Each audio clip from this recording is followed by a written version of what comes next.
ভারতে মুসলমানের উপর নির্মম নির্যাতনের প্রতিবাদে দিনাজপুর ফুলবাড়িতে বিক্ষোভ মিছিল।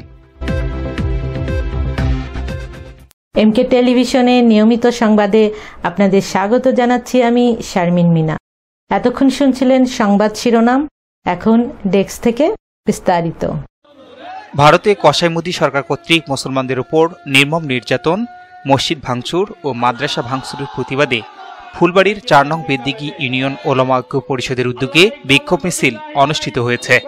আসরের নামাজের পর মাদিলাহাট শহীদ মিনারের সামনে থেকে বিক্ষোভ মিছিলটি বের করা হয়। বিক্ষোভ মিছিলটি পুরবাজার প্রদক্ষিণ শেষে শহীদ মিনারের সামনে এসে জমায়েত হয়।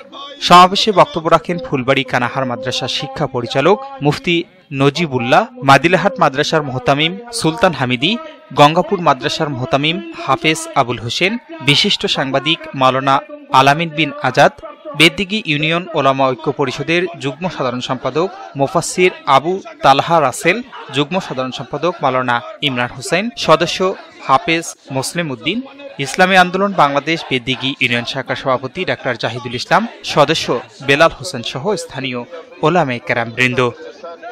সমাবেশে বক্তারা বলেন, অনতিবিলম্বে ভারতে মুসলিম হত্যা বন্ধ করতে হবে, মসজিদ মাদ্রাসা ভাঙচুর বন্ধ করতে হবে, নয়তো অচিরেই ভারত অভিমুখে মুসলমানরা লং মার্চ করতে বাধ্য হবে।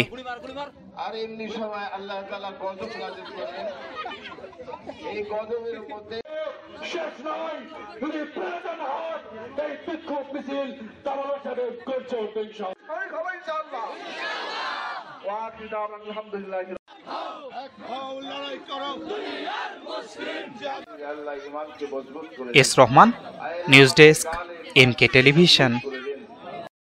শেষ করছি এমকে টেলিভিশনের নিয়মিত সংবাদ।